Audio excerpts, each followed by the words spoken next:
कुमार जी बिहार के मुख्यमंत्री हैं, कोई अति पिछड़े वर्ग के आरक्षण को छू नहीं सकता है, इसलिए कि देश को बांटने की उनकी मंशा है। आज रोजगार सृजन नहीं हो रहा है, रोजगार घटाया जा रहा है। जिन्होंने भी केंद्र की सरकार का विरोध किया है उनके यहाँ सीबीआई, ईडी और इनकम टैक्स घुसता है। नमस्कार, एक न्यूज़ 24 देख रहे हैं आप और मैं हूं आपके साथ श्वेता। जेडीयू की खुले अधिवेशन में एक बार फिर राष्ट्रीय अध्यक्ष ललन सिंह ने बता दिया कि क्या कुछ कारण रहे थे बीजेपी से अलग होने के। एक बार फिर उन्होंने कार्यकर्ताओं को बताया कि क्या मुख्य कारण थे बीजेपी गठबंधन तोड़ने के। आइए पहले सुनते हैं ललन सिंह का ये बयान। ये नहीं देना भी नहीं है और नहीं देना है, इसलिए अपना मार्केटिंग और प्रचार तंत्र को जितना मजबूत कर सकते हैं उसको मजबूत कर रहे हैं और ध्यान भटकाने के लिए धार्मिक उन्माद फैलाने का काम दिन भर चलता रहा है, इसलिए कि देश को बांटने की उनकी मंशा है।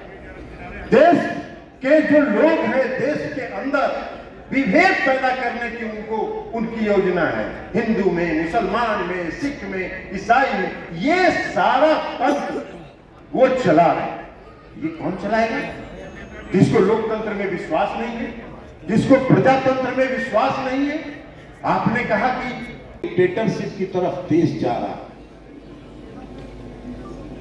आज देश का लोकतंत्र खतरे में, क्योंकि जो केंद्र की सरकार है उसने अघोषित रूप से सभी संस्थाओं का पर कब्जा करके और उसको अपने नियंत्रण में कर लिया। और जब ऐसा नियंत्रण होता है तो देश का जो लोकतंत्र है वो खतरे में।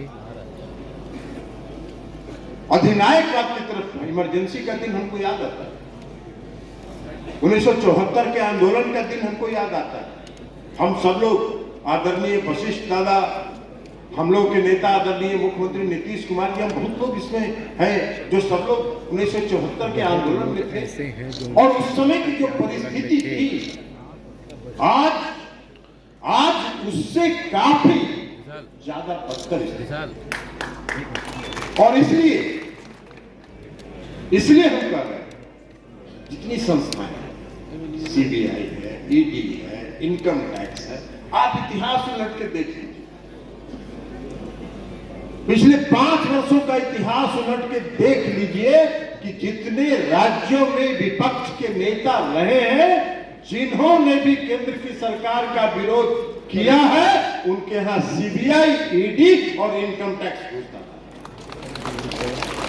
भारतीय जनता पार्टी के नेता जितने हैं, भारतीय जनता चर्चा और उसका विश्लेषण मीडिया में नहीं होगा। जनता दल यूनाइटेड 3000 वोट से कुल्हाड़ी में हार गई तो देश भर के अखबार में उसकी चर्चा हो रही है। यही है मीडिया की निष्पक्षता। ये मीडिया के जो साथी यहाँ बैठे हुए हैं, ये भी कुछ लिखेंगे, बहुत हिम्मत करके अगर कुछ लिखेंगे भी तो उसको फाड़ के रद्दी के टोकरी में फेंक दिया जाएगा और जो ऊपर से निर्देश आएगा वही लिखा जाएगा, वही छपेगा। रहते हैं अगर रोज सुबह उठ के बीजेपी के नेता अखबार में नहीं देखेंगे उनको मन नहीं लगता और दिन भर उनका खराब हो जाता है। लेकिन व्याकुल है बेचारे, व्याकुल है कि कुछ उनको मिल जाए। हम लोग की भी शुभकामना है। मुख्यमंत्री नीतीश कुमार जी के बहुत दिन तक सहयोगी भी रहे हैं, मुख्यमंत्री नीतीश कुमार जी से बहुत अच्छे रिश्ते भी उनके रहे। तो हम सब लोगों की शुभकामना है, आपको जितना मन करे गाली देते जाइए और कहीं कुछ मिल जाए तो भी हम लोग की शुभकामना है। गाली देते भी तो कुछ हमने देखा कि वो बयान दे रहे हैं, कह रहे हैं कि देख लो भाई, नगर निकाय का चुनाव घोषित हो गया है, आप लोग प्रचार मत करना, सबका पैसा बर्बाद हो जाएगा। चले गए सुप्रीम कोर्ट, वहां से औंधे मुंह गिरे हैं, अब बोलती नहीं निकल रहा है। हमने पहला दिन कहा था कि बिहार में जब तक नीतीश कुमार जी बिहार के मुख्यमंत्री हैं, कोई अति पिछड़े वर्ग के आरक्षण को छू नहीं सकता है। अति पिछड़े वर्ग के आरक्षण को छू नहीं। हमने कहा था कि हमारे जब तक बिहार के मुख्यमंत्री, हमारे नेता में दिशा है, दृष्टि है। देश चलाने के लिए आप क्या चाहिए? देश चलाने के लिए और क्या चाहिए? आज जो देश चला रहे हैं उनकी कोई दशा और दृष्टि है क्या? उनकी कोई दृष्टि नहीं है, कोई विजन नहीं है। आज कभी एक बार चर्चा करते हैं कि इस देश में जो महंगाई बढ़ी है उसको रोकने के लिए हम क्या कर रहे हैं? इस देश में जो बेरोजगारी है उसको दूर करने के लिए हम क्या कर रहे हैं? आज रोजगार सृजन नहीं हो रहा है, रोजगार घटाया जा रहा है, निजीकरण किया जा रहा है। हवाई अड्डा से लेके रेलवे स्टेशन के प्लेटफॉर्म से लेके नेशनल हाईवे तक का निजीकरण किया जा रहा है। रोजगार घट रहा है, रोजगार बढ़ रहा है। तो ये देश चलाने का तरीका। तो इसलिए साथियों हम आपसे आग्रह करेंगे कि ये चुनौती बहुत बड़ी है और इस चुनौती को हम लोगों ने स्वीकार किया है। अगर मैंने स्वीकार किया है तो आपके भरोसे और आपके ताकत के बल पर और आपके सहयोग के बल पर हमने इसको स्वीकार किया है। और हम आपसे अपेक्षा करते हैं, हम आपसे ये उम्मीद करते हैं कि आप सबों का सहयोग मिलेगा। और नीतीश कुमार जी ने कहा है राष्ट्रीय पार्टी बनाने का की जिम्मेवारी दी है। तो नागालैंड में चुनाव हो रहा है, फरवरी मार्च में चुनाव होगा और हम सबको ये उम्मीद है, क्योंकि पिछली बार भी 2018 में नागालैंड में हम लोगों ने चुनाव लड़ा था और हम लोगों ने जब नागालैंड में चुनाव लड़ा था तो वहां 5.6% वोट हम लोगों को आया था। राज्य में मान्यता पाने के लिए 6% वोट की जरूरत होती है।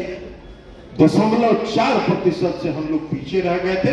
हम लोगों का इस बार पूरा प्रयास है कि जो नागालैंड राज्य में मान्यता प्राप्त करने के लिए जितनी वोट की जरूरत है वो सब हम लोग पाए इस चुनाव में और नागालैंड में हमारी पार्टी को राज्य का दर्जा मिले।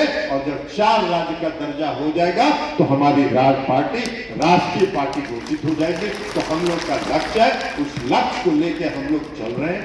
नागालैंड हम गए थे, हम दोबारा भी माननीय मुख्यमंत्री जी भी गए थे जयप्रकाश नारायण जी की, लोकनायक जयप्रकाश नारायण जी की जयंती के दिन।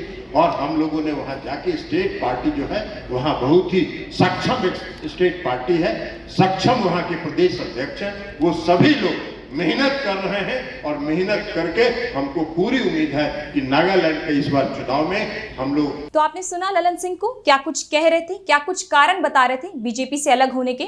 उनका कहना था कि बीजेपी लोकतंत्र की हत्या कर रही थी, साथ ही साथ वो पार्टी को तोड़ने का भी काम कर रही थी। ऐसे तमाम अपडेट्स के लिए जुड़े रहिए हमारे साथ। अगर आपने हमें यूट्यूब चैनल पर सब्सक्राइब नहीं किया तो आज ही करें। साथ ही साथ हमारे फेसबुक पेज को फॉलो और शेयर करना ना भूलें। धन्यवाद।